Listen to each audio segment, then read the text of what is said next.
Bonsoir. Bonsoir, mon nom est Madeleine Sonolson, je suis porte-parole de l'EPFL. Je vais vous accompagner dans ce début de soirée.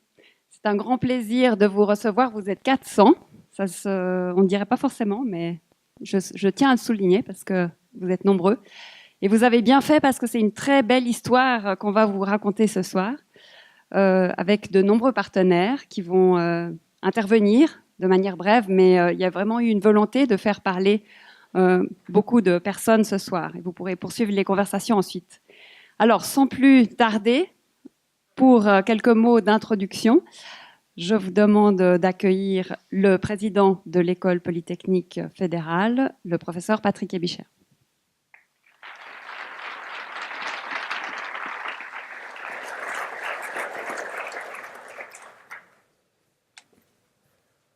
Bien, bonsoir. Effectivement, ça me réjouit beaucoup de vous voir si nombreux ce soir pour cette introduction de Global Diagnostics. D'abord, j'aimerais rendre à César ce qui appartient à César et surtout féliciter les gens de Essential Tech et de Klaus en particulier. Je me rappelle du jour où il est venu dans notre bureau il y a quelque temps, enfin, plusieurs années, en ayant cette vision de pouvoir développer de la technologie médicale pour les pays en voie de développement et d'utiliser la technologie la plus sophistiquée, mais aussi la plus robuste pour permettre, au fond, à ces gens dans les pays en voie de développement d'avoir accès aux divers traitements médicaux. Et je me souviens aussi très bien du jour où il avait 2-3 projets, l'incubateur sur lequel il travaille, et puis cet appareil de radiologie qu'ils vont nous démontrer, qu'ils nous présenter ce soir. J'ai vu qu'il y a tout ce qu'il faut pour faire une vraie démonstration. Je veux dire que je connaissais très mal, et je connais toujours très mal l'Afrique, mais c'est quelques 6 mois que j'ai passé lors à divers voyages lors de mon sabbatique, en essayant de voir ce qu'on pouvait faire avec la technologie, en particulier pour la formation, au travers ces MOOCs, m'ont montré au fond la difficulté de la problématique. Et on a eu avec Klaus l'occasion de visiter des hôpitaux périphériques, on dira, près de Yaoundé, et de voir à quel point ces technologies que nous prenons comme évidentes, l'accès à l'électricité, à l'eau et autres, étaient un vrai challenge. Et je dois dire que j'ai un petit peu triché, mais j'ai été voir la semaine passée ce qu'ils avaient réellement fait, et je dois dire que je suis très impressionné du résultat. C'est-à-dire qu'ils avaient des objectifs, c'est-à-dire que ces technologies devaient résister pendant au moins 10 ans aux contraintes locales, offrir dans un seul appareil toutes les fonctionnalités de l'imagerie digitale haut de gamme, et puis surtout un coût 10 fois inférieur sur 10 ans, comparé aux solutions actuelles sur le marché. Et je crois qu'ils y sont arrivés. Ils y sont arrivés non pas seuls, mais ça c'est l'autre bel aspect de ce projet, c'est vraiment, et on voit avec les logos des institutions, un grand travail de groupe. Avec des gens du terrain qui peuvent vraiment conseiller sur les problématiques locales, mais aussi, je dis toujours, ces 4 unités de l'EPFL, 7 de la HESSO, Yverdon, Genève, Sion, Lausanne. Et je crois que c'est un bel exemple. Nous aimerions, ça fait des années qu'on dit que les EPF et les HES devraient avoir plus de recherche commune, de travail en commun, et Klaus et son équipe a réussi de la faire, mais aussi le PSI, le CHUV, le Swiss Tropical, il s'appelle Institute Tropical et de Santé publique suisse, et puis la fondation Essential Med. Je crois que là, les applications sont relativement claires. En Afrique, à Yaoundé, je me réjouis de voir ces appareils un jour fonctionner sur place. Alors, on sait que les challenges sont relativement grands. Ils ont réussi, au fond, à mettre en place une propriété intellectuelle qui sera très importante si on veut que ce soit non seulement un exemplaire unique, mais que ça puisse être développé à grande échelle. Alors, les chiffres sont relativement clés. Déjà 3,5 millions investis dans la recherche, 2 millions restent à lever pour la finalisation de la recherche, et puis après un déploiement avec la création d'une entreprise, je crois que ce sera essentiel. Et là, j'ai dit à Klaus qu'il pourra compter sur mon aide. Je m'engagerai personnellement à essayer de faire qu'on trouve ces fonds pour l'amener au break-even et permettre, au fond, à ces gens un accès à la technologie. Et juste là, pour dire encore un immense bravo, c'est le début d'une très grande aventure. Je crois que pour les PFL et pour toutes les autres écoles de la région, c'est un bel exemple, au fond, de savoir travailler ensemble pour un but noble et en amenant, au fond, une technologie, mais en la développant de façon coordonnée avec nos collègues du Sud. Merci.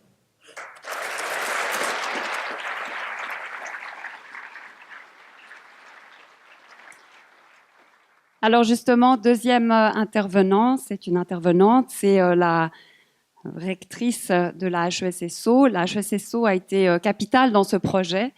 Et donc, je vous demande d'accueillir et d'applaudir le docteur Luciana Vaccaro.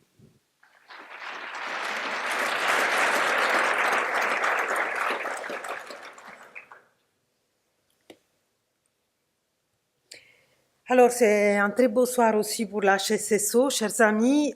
Global Diagnostic est un défi de partenariat que notre haute école a relevé avec fierté.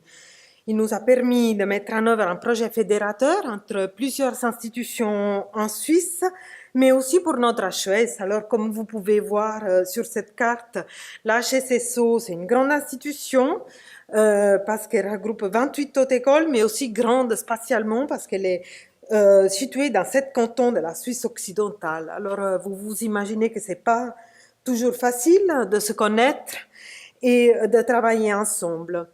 Global Diagnostic donc a été pour nous une chance, un projet ambitieux, mais aussi riche de valeurs, comme l'a dit Patrick, qui a pu cristalliser l'énergie de plusieurs professeurs de la HSSO, de 6 hautes écoles de 3 différents domaines. Nous avons pu apporter la richesse de la diversité de nos compétences et je suis convaincue j'espère qu'on a apporté un dynamisme supplémentaire à ce projet. Et maintenant, Patrick, permettez-moi une petite impertinence. Vous savez que voilà, je suis pas toujours très rangée. Les PFL développent sa stratégie d'antenne en Suisse romande depuis quelques années, mais la HSSO est intercantonale depuis 17 ans. Et cet ancrage est une carte de visite très importante pour l'économie comme pour la politique, et vous l'avez tous très bien compris. Maintenant, trêve de plaisanterie, Global Diagnostic s'inscrit également dans une des ambitions de la loi fédérale sur l'encouragement et la coordination dans le domaine des hautes écoles. Voilà, ils n'étaient pas des linguistes, ceux qui ont inventé ce nom, et elle vient d'entrer en vigueur au début de cette année. En fait, c'est la première fois que toutes les institutions de l'enseignement supérieur en Suisse se retrouvent sur le même toit législatif au niveau fédéral. Cette loi nous incite à la coordination et Global Diagnostics nous a permis d'avoir une longueur d'avance dans la coordination entre les plusieurs institutions comme les PFL et la HSSO. Donc, ce partenariat s'inscrit dans une chaîne de valeur qui relie la recherche de pointe qui est menée dans les unis et EPF et la recherche appliquée qui est plus spécifique aux HES. Cette synergie, elle est là pour renforcer l'académique et le professionnalisant, le domaine professionnalisant. Elle a permis non seulement de développer un projet de recherche, mais de réaliser le prototype que nous allons découvrir ce soir. Global Diagnostics a débuté il y a plus que 3 ans. La HSSO est un des partenaires, mais voilà, je sais que chaque succès, c'est un travail de groupe. Il y a aussi le CHUV, l'Institut Paul Scherrer, mais le centre hospitalier, le centre universitaire de recherche sur l'énergie pour la santé de Yaoundé, ainsi que l'Institut tropical de santé publique suisse. Et je profite de saluer tout le monde ici. Avec ces autres écoles, la HSSO investit un peu plus d'1 million à ce jour dans ce projet pionnier, dans son esprit de collaboration et d'ouverture. Mais moi, j'aimerais aussi remercier mon ami Klaus Schonenberger et toute son équipe, sans lequel ce projet n'aurait pas vu le jour. C'est sa confiance, son intelligence, son pouvoir de conviction, mais aussi sa grande humanité qui ont permis de prendre autant d'acteurs à bord. Et Global Diagnostic, c'est particulièrement novateur dans son approche de partenariat avec les pays du Sud. Il ne s'agit plus d'une idée top-down, mais bien d'un échange qui se base sur les réalités de chaque partenaire. La commercialisation de ce produit se fera de manière inhabituelle en fonction de la capacité financière des pays concernés. C'est un principe de commerce équitable qui, j'espère, permettra de développer de nouveaux business models entre ces différentes réalités. La HSSO est engagée dans d'autres projets avec les pays du Sud, avec des échanges d'étudiants, notamment dans le domaine de la santé, qui vont faire des stages professionnels dans des dispensaires au Sud. Et ces échanges débouchent souvent sur la coopération de longue haleine. Alors, je sais, la montagne, ça va très bien, mais pas très bien avec les pays du Sud, mais voilà. Et avant de terminer, j'aimerais juste adresser ici un chaleureux merci à l'ensemble des professeurs de la HSSO qui, dans les autres écoles, se sont engagés pour ce très beau projet. Je sais qu'ils ont passé des week-ends entiers à usiner des pièces, à chercher des solutions, à peaufiner les réglages. Et je crois que vous avez beaucoup appris en travaillant ensemble à la réalisation de ce projet. J'en suis très contente de cet effet collatéral positif pour la HSSO. Et cette collaboration a été extrêmement stimulante pour nous et j'espère vivement que nous pourrons poursuivre ensemble avec tous les acteurs des expériences aussi encourageantes.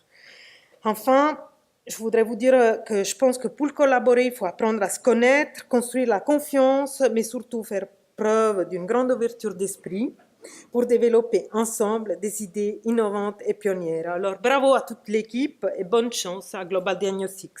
Merci.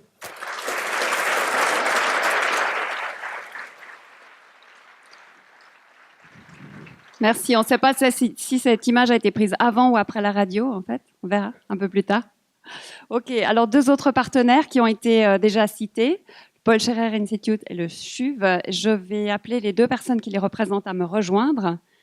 Et comme ça, je peux en même temps les présenter. Donc, nous avons le professeur Rifkin. Vous représentez, vous pouvez prendre un micro. Vous représentez la direction du Paul Scherrer Institute et Madame Judith Kunzli. Vous êtes là pour le CHUV, technicienne en radiologie médicale du service de radio-diagnostic et radiologie interventionnelle du CHUV.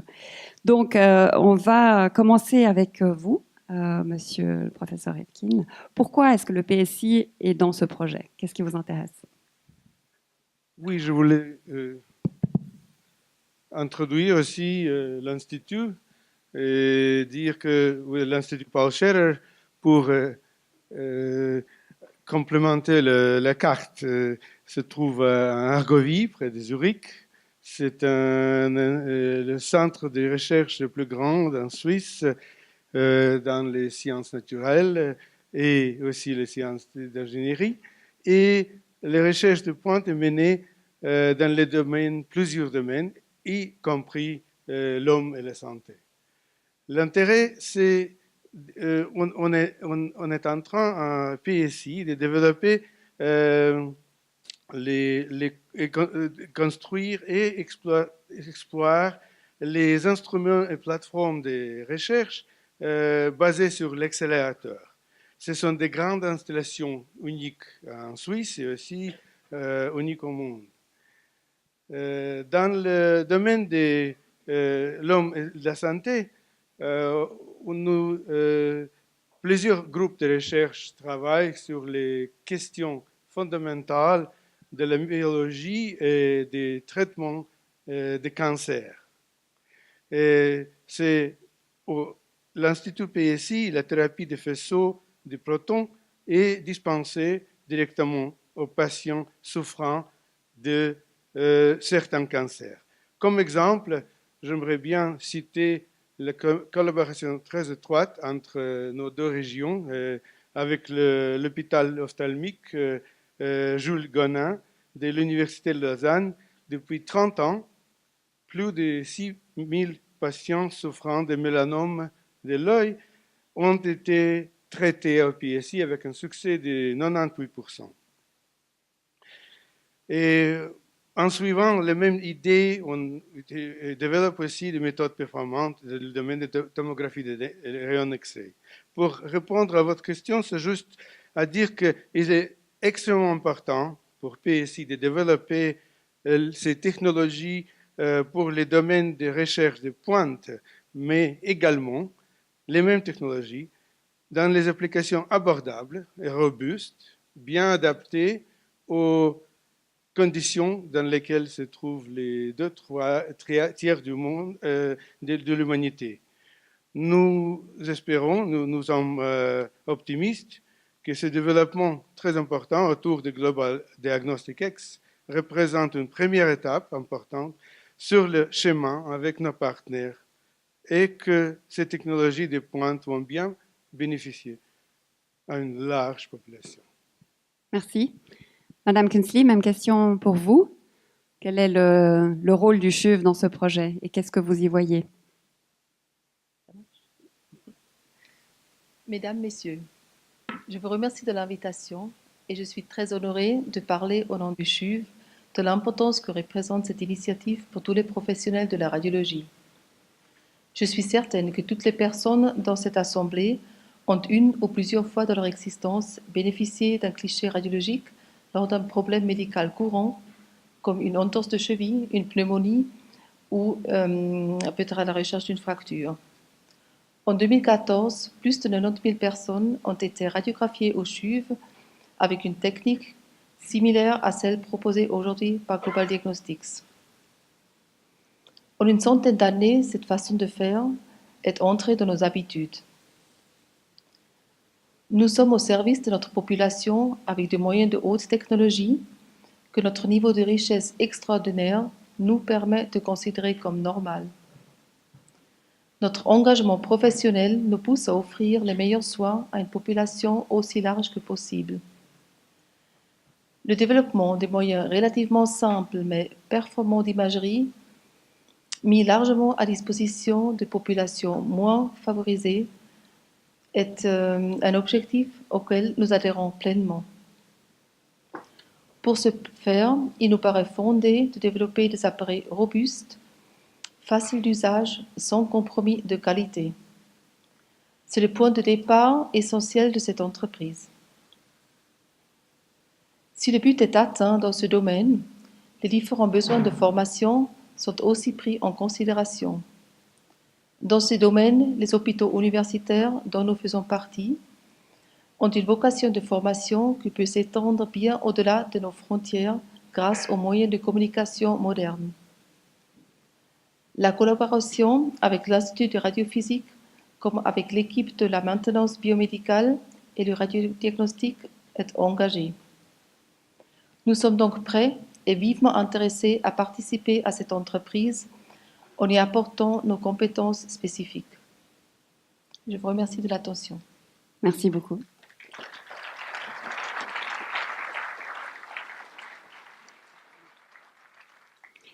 Merci. Donc, nous avons planté le décor au nord. Maintenant, je vous propose un petit voyage vers le sud.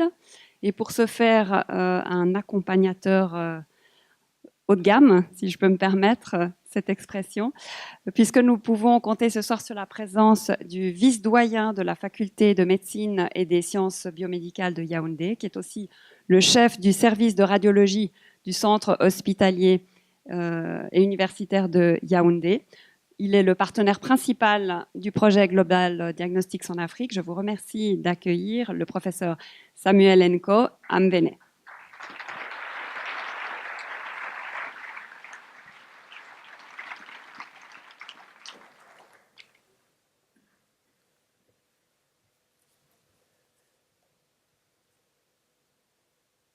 Bonsoir et merci de me passer la parole, Madame la modératrice.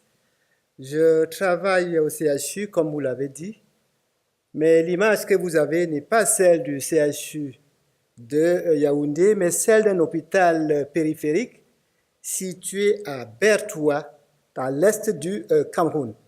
Dans ce genre d'hôpital et dans d'autres plus petits que nous appelons les hôpitaux de district, on fait des milliers de radios par mois. Et pourquoi on fait ces radios? Vous savez qu'on souffre surtout chez nous de malnutrition, de diarrhée, mais maintenant aussi, nous avons des accidents à la voie publique et nous avons ici un cas d'une enfant qui était sur le chemin de l'école. Elle a été renversée par une moto et pour savoir de quoi elle souffre, on a fait cette radio. Mais ce n'est pas la seule circonstance où on fait les radios. On les fait chez nous également pour les pneumonies, pour la tuberculose, pour le calcul rénal, pour les corps étrangers, la sinusite, l'occlusion intestinale. Le problème, c'est que cette radio n'est pas souvent disponible quand on en a besoin. Pourquoi? Parce que les équipements sont en panne. Et pourquoi sont-ils en panne? C'est parce que ce que nous utilisons sont en règle vieux et obsolètes, et nous les utilisons quand même parce que ce sont des équipements qui ont été acquis en seconde main dans le cadre de dons. Ces équipements qu'on nous donne ont été conçus pour les pays occidentaux où l'énergie électrique est stable et l'air de bonne qualité. Mais chez nous, l'électricité n'est pas vraiment de bonne qualité. Les installations sont des installations de fortune et beaucoup ne respectent pas les normes en termes de raccordement à la terre ou bien de section des câbles. En cas de surtension, et ça arrive souvent, le fil fond et cela peut bloquer l'utilisation de l'équipement ou abîmer l'équipement ou alors même provoquer un début d'incendie comme vous le voyez ici. La situation est aggravée par notre climat qui associe chaleur, humidité et surtout des pluies torrentielles.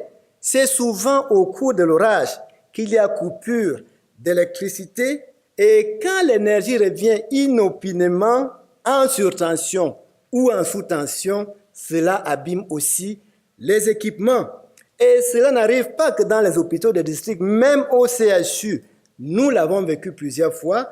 Et chez moi, on dit que quand tu as été mordu par le serpent, tu as peur même du ver de terre. Si bien qu'au CHU, quand il pleut, nous arrêtons les scanners et les radios, même urgents, pour protéger nos équipements. Alors, quand la panne survient, la réparation sera là aussi difficile pour au moins deux raisons. Le manuel technique de dépannage est souvent absent et les pièces détachées aussi ne sont pas disponibles. Et la panne même est favorisée par le fait que les équipements, même neufs, sont fragiles. Et ce d'autant plus que nous n'avons pas la culture de la maintenance préventive, faute de ressources financières. Voici un pupitre qui a été démonté. Donc, il y a 3 ans, et depuis 3 ans, il n'est jamais revenu, faute de pièces détachées. Une fois la radio faite, le parcours du combattant n'est pas fini.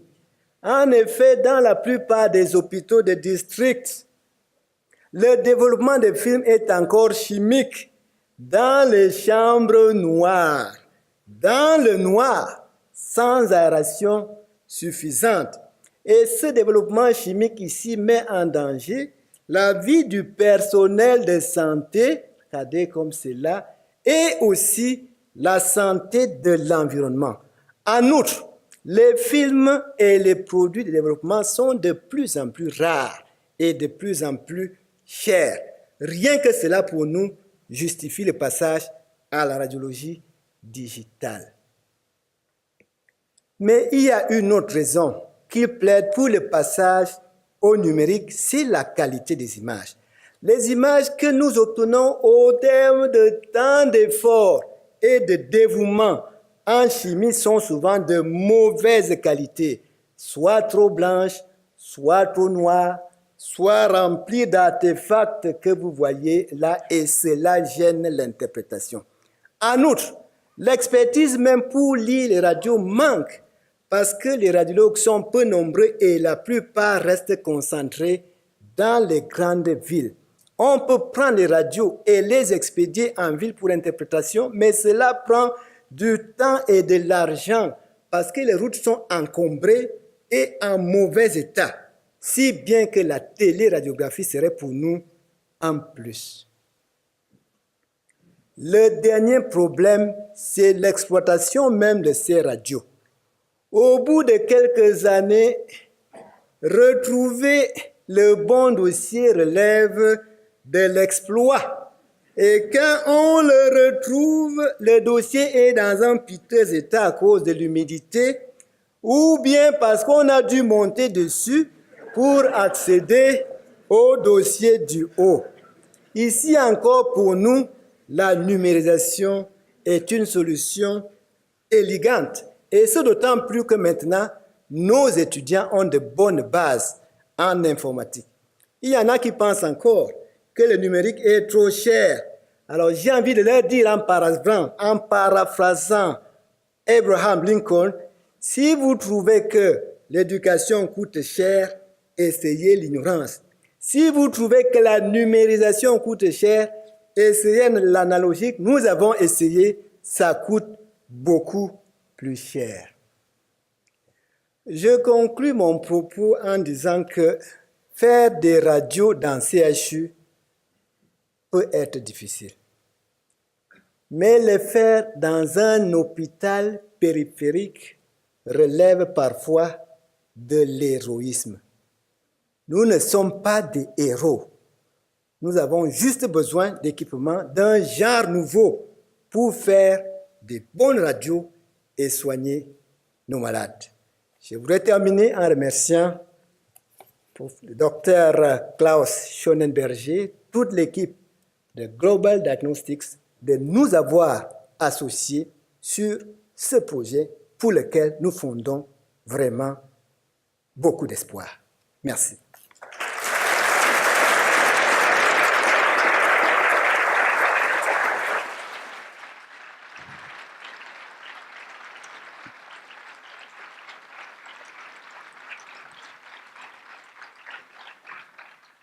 Merci beaucoup. J'en profite pour dire que les photos que vous avez vues sont les photos d'un photographe qui a fait une exposition dont vous retrouverez quelques images après cette soirée derrière le rideau. Et c'est Sylvain Lichty. Très belles images en effet. Merci beaucoup.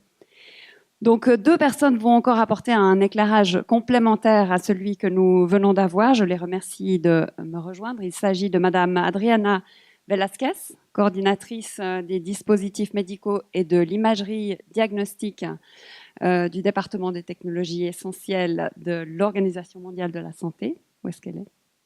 Voilà, merci beaucoup. Et le docteur Engelbert Manga, chef de la cellule du partenariat international à la division de la coopération du ministère de la Santé publique du Cameroun. Voilà, un micro.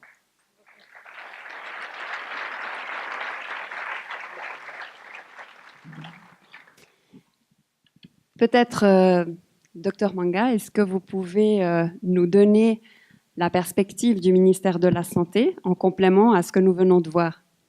Ok, merci madame de nous passer la parole. Bonsoir mesdames et messieurs. Je me réjouis d'être ici ce soir pour donner en quelques mots les raisons pour lesquelles le ministère de la Santé publique soutient le projet qui a commencé comme un rêve et que nous découvrons aujourd'hui de plus en plus comme une réalité. En fait, la politique sanitaire du Cameroun est basée sur les soins de santé primaires. Les soins de santé primaires qui préconisent l'amélioration de l'offre de soins et de la santé pour le plus grand nombre. Et le plus grand nombre dans notre contexte qui est caractérisé par une accessibilité géographique difficile aux structures sanitaires, qui est caractérisé par qui est aussi caractérisé par un faible pouvoir d'achat et qui vit dans un contexte où il faut payer l'acte, c'est-à-dire le paiement direct des actes. Et ce plus grand nombre est desservi par les petites structures sanitaires qu'on appelle les hôpitaux de district. On a déjà présenté ces hôpitaux-là. Il est donc question pour le ministère de la Santé de faire un effort pour l'amélioration du plateau technique à ce niveau-là, notamment dans le domaine de la radiologie. Pour le faire, le ministère de la Santé utilise les financements propres et utilise aussi les différentes aides qui viennent des ONG ou de plusieurs projets de coopération. Dans un cas ou dans l'autre, il y a un certain nombre de problèmes qui se posent. Et ce projet vise à résoudre certains ou la plupart de ces problèmes-là. En fait, il s'agit en général des difficultés rencontrées avec les appareils qu'on utilise à ce moment du point de vue résistance à la chaleur, à la poussière, aux variations électriques. Il s'agit des difficultés liées à la rupture d'énergie, dont besoin d'autonomie d'énergie. Il s'agit des difficultés liées à la disponibilité des intrants et même au coût des intrants. Il s'agit des difficultés liées à l'utilisation même, la facilité d'utilisation, et il s'agit des difficultés liées à la grande variation du type de matériel, ce qui rend difficile la formation. On a parlé de la disponibilité du personnel, ce qui rend difficile la maintenance, ce qui rend difficile l'approvisionnement en intrants. Et nous pensons que ces problèmes-là constituent les défis à relever par ce projet Global Diagnostic. Et le ministère de la Santé publique soutient fermement ce projet et pense résoudre un certain nombre de problèmes, particulièrement pour la radio, avec ce projet. Et nous le soutenons et nous pensons que, comme on a été impliqué depuis le départ, nous allons continuer à le suivre. Et nous, particulièrement, qui sommes ici aujourd'hui et qui avons vu toute l'énergie qui est derrière ce projet, nous allons aussi rendre compte pour que le soutien du Cameroun à ce projet soit de plus en plus grand. Je vous remercie pour votre attention.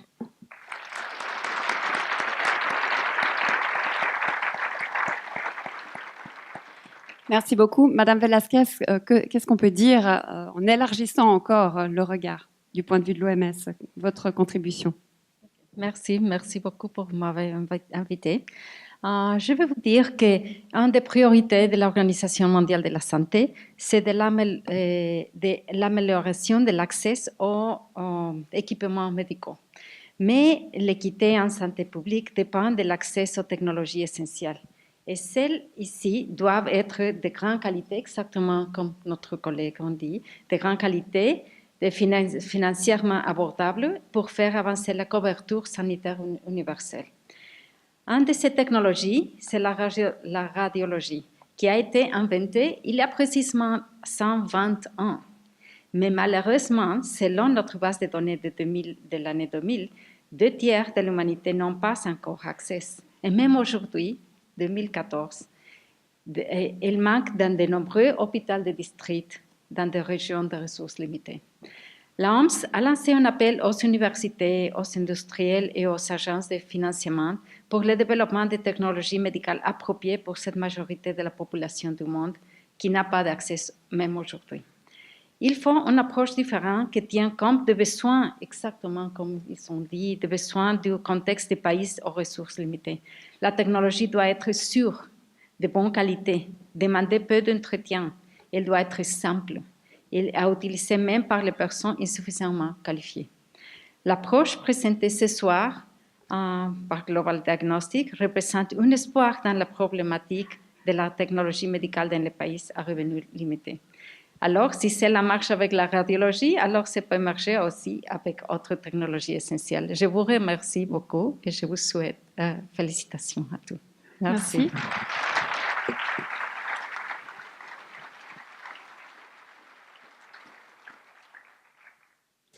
Deux tiers de l'humanité, ça fait un sacré défi. Donc, vous l'aurez compris, les besoins sont importants, le tableau se précise, et puis maintenant, on va s'approcher du projet et on va enfin pouvoir entendre celui dans la tête dont... Je reprends ma phrase. C'est dans sa tête que l'idée a germé. en 2009.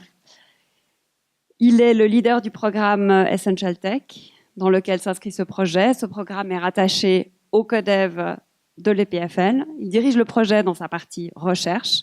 C'est un peu le grand Manitou de ce projet, bien qu'il n'aime pas du tout qu'on le dise, puisqu'il associe toujours toutes les personnes avec qui il travaille. Vous aurez reconnu, bien sûr, le docteur Klaus Schoenberger.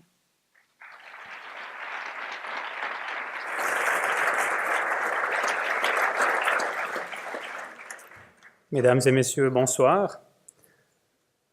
Nous avons vu que la technologie existante n'était pas adaptée au contexte des hôpitaux des pays du Sud. Pour quelles raisons? J'ai envie de répondre en utilisant une analogie. Vous connaissez tous l'ADN qui fait que chaque animal est adapté à son milieu naturel. Or, moi, je pense que le milieu naturel des technologies médicales actuelles, c'est les hôpitaux bien financés et bien entretenus des pays du Nord. Cette technologie a été conçue pour ce milieu-là. C'est inscrit dans ses gènes. Et donc, on doit tout repenser.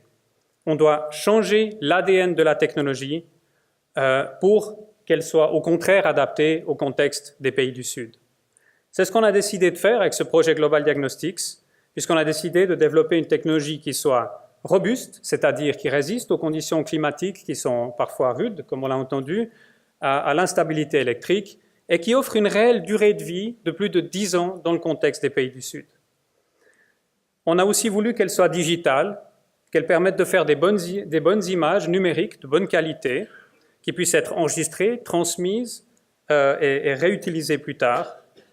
Et tout ça, on aimerait que ce soit possible pour un dixième du coût, c'est-à-dire que la solution que nous allons développer doit coûter 10 fois moins cher en termes de coût d'achat et d'entretien que toutes les autres solutions qui existent. C'est un grand défi qui exige d'innover, de repartir de zéro et qui exige de vraiment changer l'ADN de la technologie et pas de faire de la chirurgie plastique sur une technologie existante. Alors, en tant qu'ingénieur, comment est-ce que c'est possible de tenir compte de tous les aspects du contexte? On s'est posé cette question au début en disant, mais comment est-ce qu'on peut faire pour être sûr qu'on n'a rien manqué? Et en tant qu'ingénieur, on a pas mal de défauts, puisqu'on a tendance un peu, en tout cas pour ma part, à tout regarder sous l'angle de la technologie.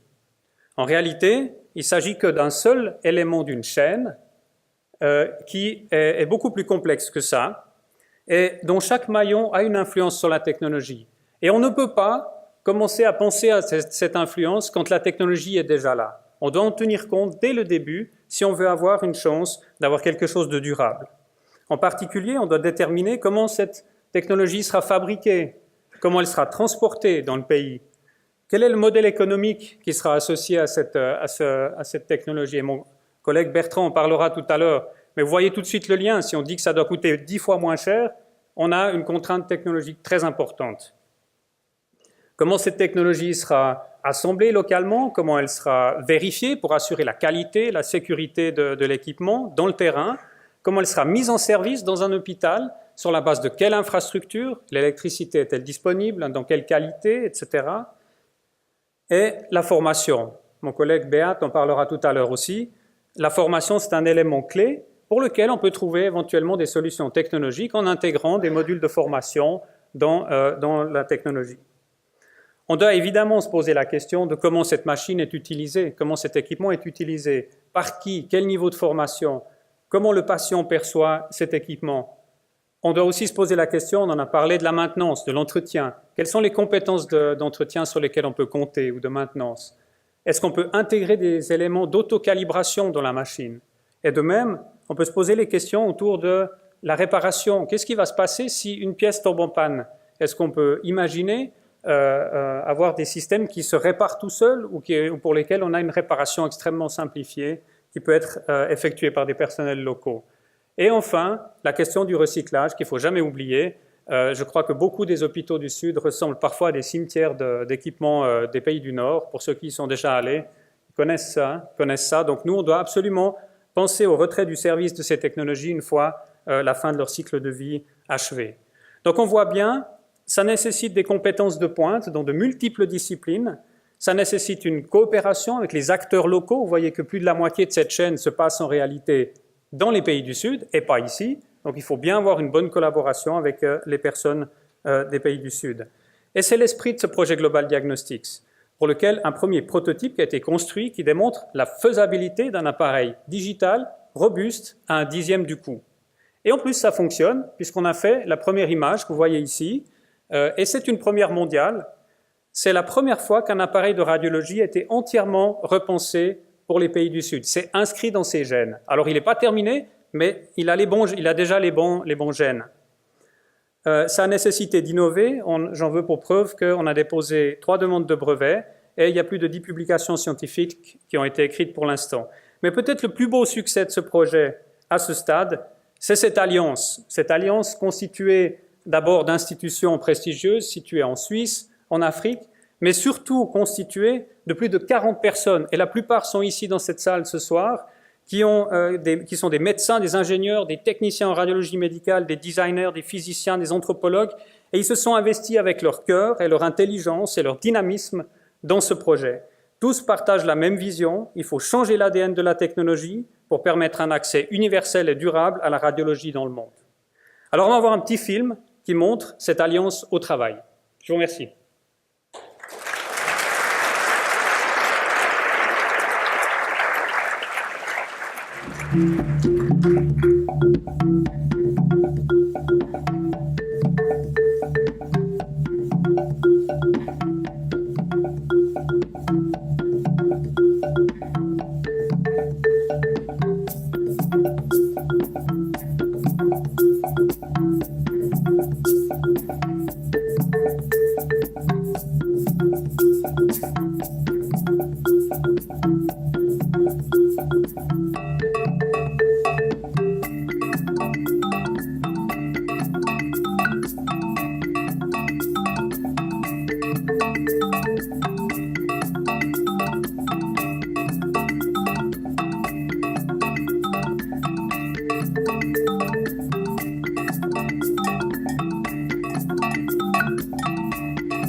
La réalisation du film est de Jamani Kaye, que certains d'entre vous connaissent bien.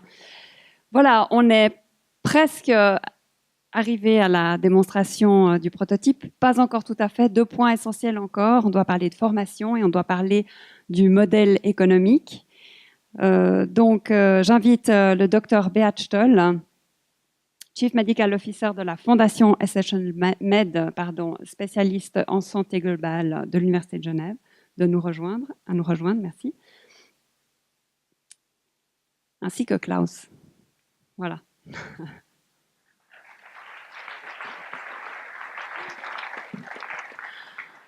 Ok, alors peut-être pour commencer, docteur Stoll, comment est-ce que vous avez conçu la formation, puisqu'on a compris que c'est un aspect essentiel?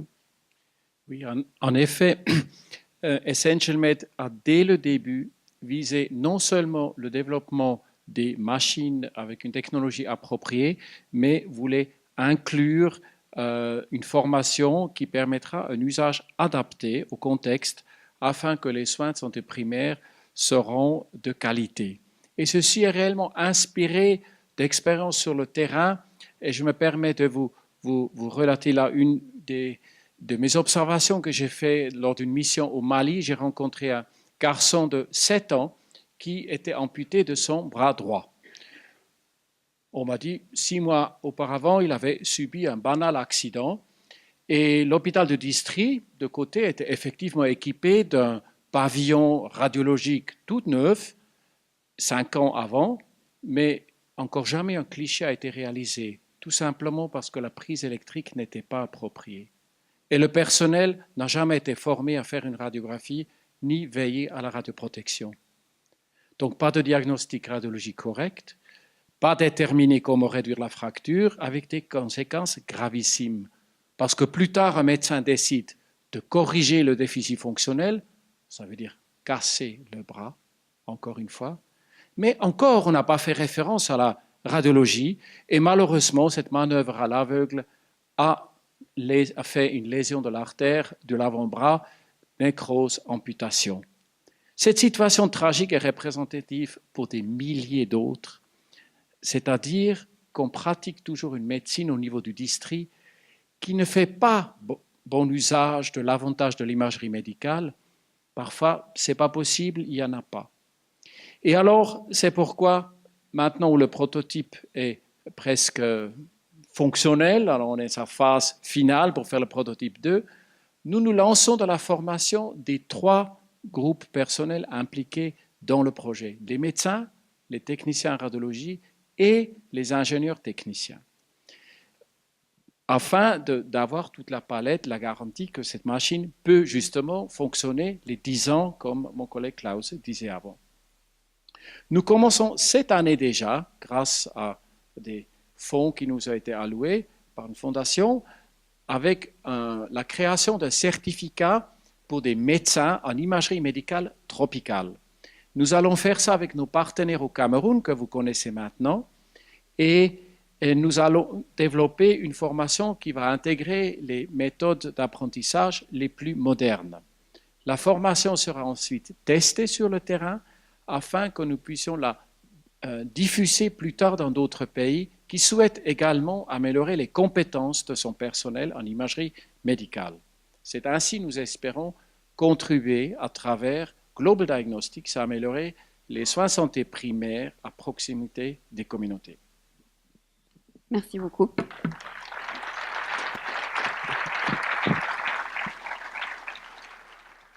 Alors Klaus, un point encore important, avant de parler du modèle économique, c'est la question de la suite. Alors tout est fait, c'est bon, on y est? Non, alors effectivement, la recherche continue. Donc on a, comme je l'ai dit, on a fait une démonstration de faisabilité. C'est une première étape. Il faut passer par là, donc c'est déjà une belle étape, mais c'est la première. On doit encore subir à cette technologie des tests de durabilité, renforcer la technologie là où c'est nécessaire, la tester dans le terrain pour beaucoup de choses. On doit en particulier améliorer l'interaction et tester l'interaction entre la machine et l'utilisateur. On doit aussi, par exemple, développer le module de téléradiologie qui a un lien assez fort avec la question de la formation, évidemment, avec nos partenaires du Cameroun. Donc ça, c'est pour la suite de la recherche. Ce n'est pas terminé. On va continuer de se battre. Ok, merci beaucoup. Dernière partie, avant la démonstration, la partie économique. Donc Bertrand Kleber, voilà, il est là, va nous parler, donc c'est un des complices, on va dire, dans cette aventure depuis longtemps.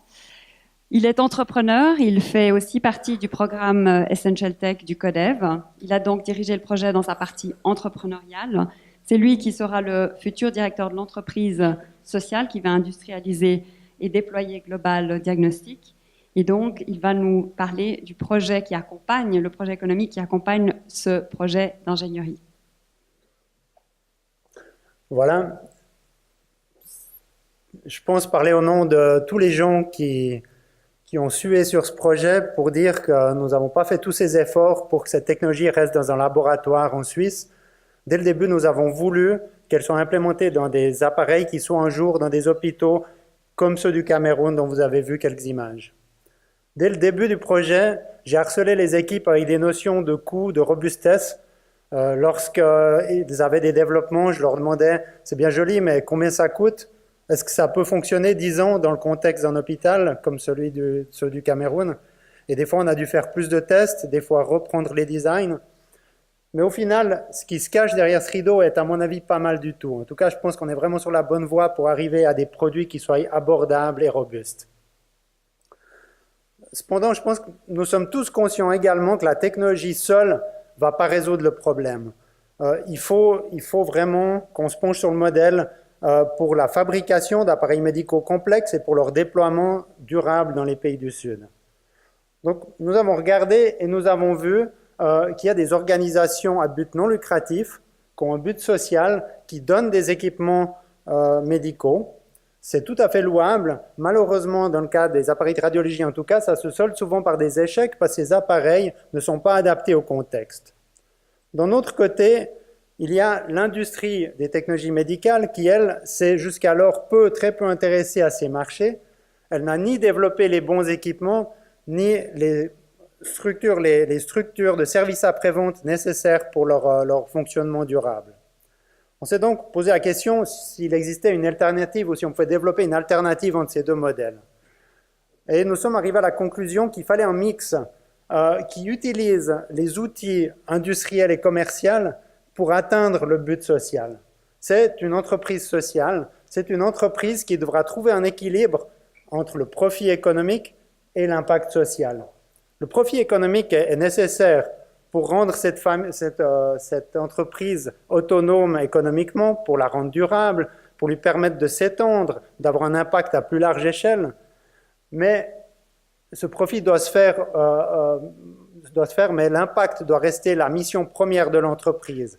L'impact doit être ancré dans ses gènes, et puis c'est vraiment l'impact que l'entreprise doit chercher à maximiser.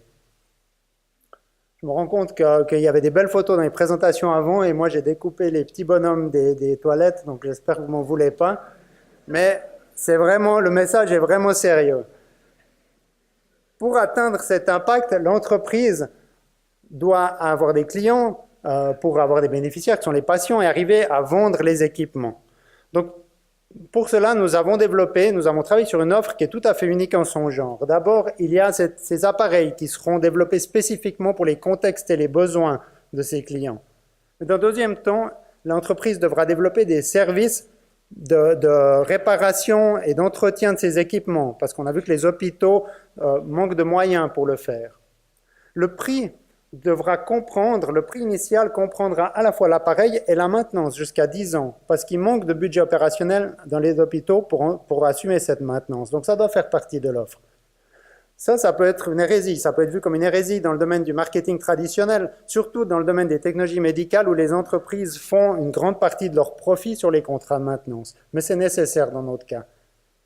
Ensuite, nous voulons que le prix soit en rapport avec le pouvoir d'achat des clients et pas leur pouvoir de négociation. Et ça, de nouveau, ça peut être perçu comme une hérésie dans le domaine du marketing, mais c'est nécessaire si on veut vendre dans les pays les plus pauvres, quitte à vendre un peu plus cher dans les pays qui ont plus de moyens pour compenser.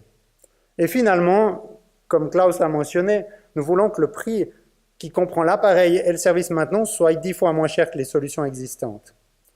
Pour arriver à cela, l'entreprise devra avoir des employés et des partenaires et des investisseurs. Elle devra trouver, je parlais d'équilibre au sein de cette trilogie, et cet équilibre, elle le trouvera par la gestion et la redistribution de ses profits.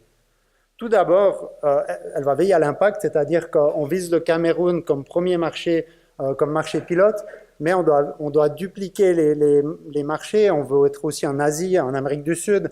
Donc, la compagnie doit avoir une certaine croissance pour pouvoir atteindre ces marchés.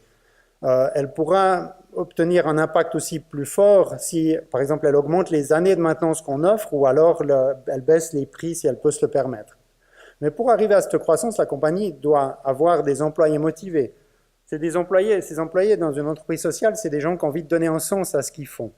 Et c'est des gens comme moi et Klaus, par exemple, qui avons quitté une carrière industrielle il y a quelques années pour nous consacrer à ce projet. Et je sais que des gens comme ça, il y en a plusieurs dans la salle déjà. Mais pour avoir plus d'ampleur, la compagnie doit pouvoir engager plus de personnes et développer plus de produits. Et ça, on a déjà des projets de recherche qui ont commencé. On pense déjà à l'avenir de cet appareil. Donc l'entreprise sera un outil pour la suite également. Finalement, l'entreprise, pour être créée, a besoin d'investisseurs, de ce qu'on appelle des investisseurs d'impact.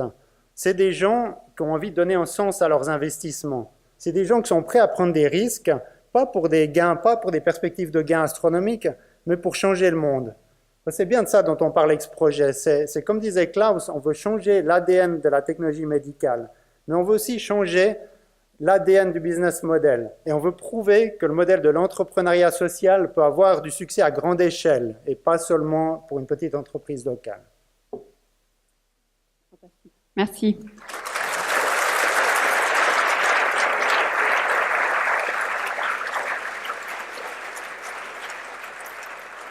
Voilà, cette fois on y est. Donc vous allez voir la bête. High-tech, low cost. Et pour vous la montrer, il y a les deux chefs de projet, le chef de projet Nord et le chef de projet Sud. Vous avez bien compris que c'est un projet qui s'est monté tout le temps en partenariat. Et donc, ils sont là ce soir pour vous faire cette démonstration. Romain Stelly, qui est le manager du projet Recherche et Développement Technologique du programme Essential Tech du CODEV. Il est ingénieur système. Et le docteur Jean-Roger Moulion, qui est radiologue, manager du projet pour les aspects radiologie et système de santé dans le contexte des pays du Sud. Voilà, il travaille au CHU de Yaoundé. Je vous laisse entre leurs mains.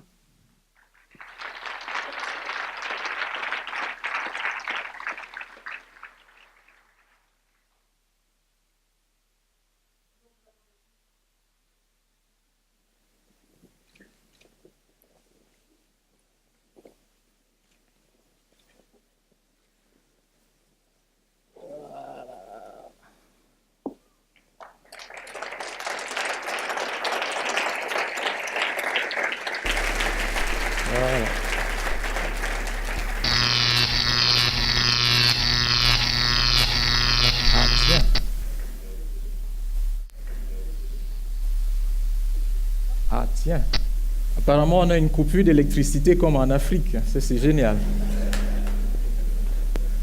Alors c'est déjà revenu? Ben, c'est ça une coupure de courant en Suisse, mon cher Romain, même pas une minute. Bon, alors écoute, ça c'était une couperette si je peux me permettre, parce que les coupures d'électricité mettent plus long chez moi en Afrique. Alors, dis-moi, comment est-ce que je vais pouvoir travailler si je suis privé d'électricité avec cet équipement? Mon cher Jean-Roger, écoute, notre système a été spécialement conçu pour être opérationnel lors des coupures de courant. Donc ici, on a le bloc, le poste de travail. J'ai tourné un petit peu l'écran, voilà.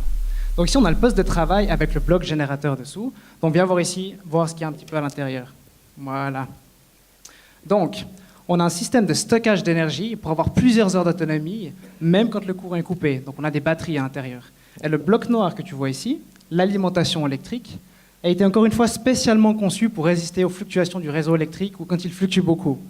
D'accord, donc quel que soit le cas, qu'il y ait une coupure ou des hausses ou des chutes d'énergie, je pourrais travailler. Exactement. D'accord. Donc en tout temps, en toutes circonstances, tu as de l'énergie à l'ensemble du système. L'ensemble du système, d'accord, à l'exception tout de même du bras. Le bras du système, qui est le dispositif qui relie le tube qui va émettre des rayons X et le détecteur qui va recevoir ces rayons X pour former l'image. Alors, notre système, nous l'avons voulu à commande totalement mécanique. Pas besoin d'électrique ici pour faire marcher. Pour quelle raison?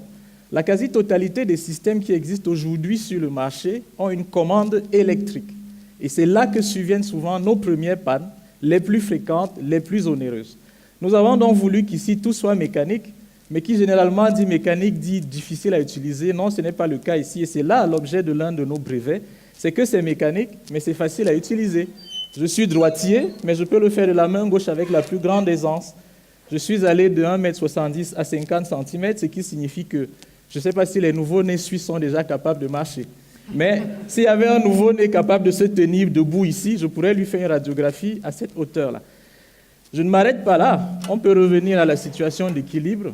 Romain, tu sais qu'il y a des radiographies qui nécessitent qu'on fasse des angles. Bien sûr. Fais-nous une petite démonstration. Alors. Notre bras peut pivoter très facilement. Même avec une main, je suis capable de faire ça. Je peux même aller plus loin. On peut faire pivoter comme ça, mais totalement à la verticale. Quel serait l'intérêt, mon cher Romain? C'est de pouvoir faire des radiographies à des patients couchés. Ce serait une hérésie, comme disait quelqu'un tout à l'heure, de demander à un patient qui vient avec une jambe cassée de se tenir debout pour faire une radio. Donc, même en Afrique, on fait ça couché. D'accord? Alors, si je reviens à la position d'équilibre, toujours, pratiquement sans faire d'efforts, et croyez-moi, je ne suis pas particulièrement sportif, tu sais aussi qu'il y a des radiographies qui nécessitent une plus grande distance entre le détecteur et le tube. Effectivement, je ne suis pas radiologue, mais on m'a dit qu'il fallait rallonger le bras pour faire les radiographies du thorax, c'est ça? Un ingénieur très savant en radiologie, c'est génial ça. Tu m'as beaucoup appris, tu sais. C'est en Suisse qu'on voit ça. Ouais. Alors, je peux rallonger le bras, passer d'1,40 m à 1,80 m avec la plus grande aisance, et je peux ramener à la position initiale. Autrement dit, j'ai une multiplicité de mouvements possibles. Et ce n'est pas fini. Si je voulais, ce serait plutôt le détecteur qui pourrait pivoter. Tout cela me permet de faire dans les conditions optimales la quasi-totalité des images essentielles en radiographie standard. Mais monsieur l'ingénieur, mon cher ami et mon cher frère, avec autant de mouvements mécaniques, est-ce que je ne risque pas des pannes fréquentes? Écoute, tout a été conçu ici pour avoir une très grande endurance sur le terrain. Donc je parle des mouvements mécaniques, tout ce qui est blocage, système de frein, etc. Tout a été conçu pour avoir une très très grande endurance. Excellent. Une endurance mécanique, mais tu as entendu tout à l'heure parler d'agression climatique. Qu'en est-il? Eh oui, ben oui, là encore une fois, là ce bras est tout nu, totalement nu, mais nous prévoyons un habillage qui va venir dessus pour le permettre de résister au climat. Je pense notamment à la poussière, à l'humidité ou encore au climat. Excellent, excellent. Donc, on a de la robustesse, mais nous ne devons pas nous arrêter là. Il faut qu'on pense que les personnels qui auront à manipuler cet appareil peuvent ne pas être extrêmement formés, comme je pourrais prétendre l'être moi en tant que radiologue. Qu'est-ce que nous avons prévu pour cela, mon cher Romain, pour des personnels peu formés? Mon cher frère, écoute, ici, on a le poste de travail. Et on travaille actuellement sur des didacticiels qui seront intégrés à la machine, donc directement intégrés. Ces didacticiels sont basés sur les recommandations de l'OMS et permettent de guider l'utilisateur tout au long du processus. Je pense par exemple au positionnement du patient, dans un deuxième temps de l'acquisition des images et du réglage du générateur pour faire des images de très bonne qualité, et troisièmement pour l'interprétation de ces images sur le poste de travail. Et nous avons allié robustesse, facilité d'usage à la technologie de pointe, la technologie numérique. Et l'imagerie numérique, c'est une révolution en Afrique pour un hôpital de district. Il n'y a quasiment aucun hôpital de district au Cameroun, et je suis sûr que c'est le cas pour beaucoup de pays du Sud, qui disposent de cette technologie parce qu'elle est tout simplement hors de prix. Or, avec le numérique, nous aurons dorénavant d'excellentes images pour des patients qui sont en zone très reculée, comme ma grand-mère qui vit encore, d'excellentes images, mais en plus, pour notre personnel, nous voilà débarrassés de produits de développement chimique toxiques non seulement pour eux, mais aussi pour l'environnement. Et enfin, nous allons faire des économies sur l'achat des films. Mais l'intérêt du numérique ne s'arrête pas là. Eh bien non, justement, le gros avantage du numérique, c'est qu'il nous offre vraiment une palette infinie de possibilités qu'on peut faire avec cet appareil. Pour citer juste un exemple, on en a parlé avant, je parle de la téléradiologie par exemple, ou l'interprétation des images à distance. L'interprétation des images à distance ou la téléradiologie signifie qu'un radiologue chevronné, capé, au QI bien tanné par les années d'expérience comme le professeur, sera capable, installé confortablement dans son bureau climatisé de Yaoundé, d'offrir des diagnostics précis, des diagnostics d'experts pour des patients qui sont à 500 km de Yaoundé.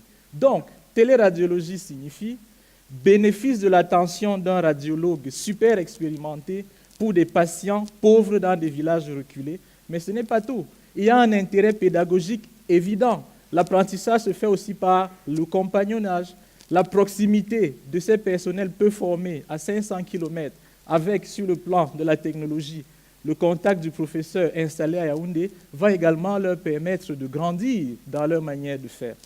Mais nous n'allons pas poser des diagnostics à distance seulement pour les patients. Nous allons également poser un diagnostic à distance sur l'état de fonctionnement de notre appareil. Cela signifie télémaintenance. Arrivé à ce point, il est bon qu'on fasse un résumé, me semble-t-il. Parce que si on ne résume pas, on a beaucoup bavardé. Monsieur radiologue. Nous ne retiendrons rien. Monsieur l'ingénieur, merci. Récapitulons.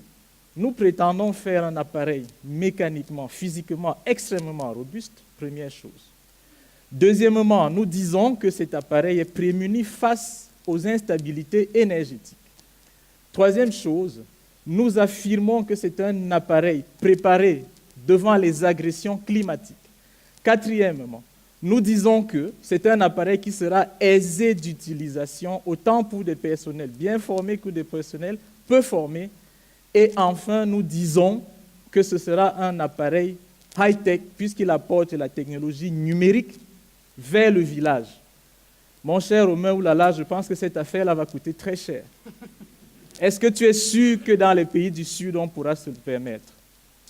En tout cas, de mon côté, j'ai fait tout ce qui était possible pour qu'il soit au meilleur prix, cet appareil. Donc, non seulement cet appareil sera largement moins cher, comme on l'a vu dans la présentation avant, que tous les appareils actuellement existants sur le marché, mais non seulement nous garantissons 10 ans de maintenance et de réparation dans les hôpitaux les plus reculés, partout. C'est pas magnifique tout ça? Dans mon village, il y a un proverbe qui dit « Celui qui brave la fumée profitera de la chaleur des braises ». C'est une invitation à la patience et pour dire aussi que les difficultés ne doivent pas nous faire reculer. Qu'est-ce que nous entendons par là? Du chemin reste à parcourir, comme l'a dit Klaus. Mais à terme, nous visons un appareil pensé pour ce contexte, nous visons un appareil d'une fiabilité indiscutable et nous disons enfin que cet appareil sera scandaleusement avantageux pour les pays du Sud. J'en arrive à la conclusion, mon cher ami, que nous sommes tout simplement en train d'inventer le couteau suisse de la radiologie. Voilà. Merci.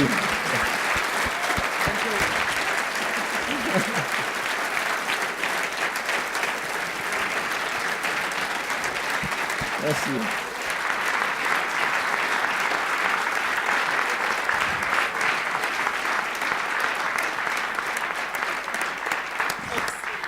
Excellent, merci beaucoup. Je vais juste vous donner 4 petites informations pratiques avant de donner la parole à Klaus pour un dernier mot de conclusion. Les questions pratiques sont l'exposition photo. Vous pouvez la découvrir derrière le rideau dès que celui-ci va se lever. C'est donc les images de Sylvain Lichty, qui sera aussi monté ici au Rolex Learning Center en avril, du 2 au 24 avril. Il y en a d'autres, il n'y en a qu'une partie là. Donc elles sont très belles, je vous invite à en profiter. Vous verrez aussi de l'autre côté des posters de tous les partenaires de l'Alliance. Vous pouvez bien sûr poser des questions à toutes les personnes qui sont ici. Vous pourrez aussi aller voir le prototype et bien sûr parler avec tous les protagonistes de cette aventure. Et donc pour terminer, Klaus. Alors je crois que tout le monde a envie d'aller voir les photos et boire l'apéro. Moi, j'aimerais quand même terminer par une citation du docteur Martin Luther King qui m'avait beaucoup touché à l'époque. Il disait « De toutes les formes d'inégalité, l'injustice dans le domaine de la santé est la plus choquante et la plus inhumaine. » Je pense parler au nom de toutes les personnes impliquées en disant qu'on reste déterminés à continuer de nous engager avec tous les moyens possibles et avec votre soutien pour continuer à offrir un accès universel et durable à des technologies essentielles. Merci beaucoup.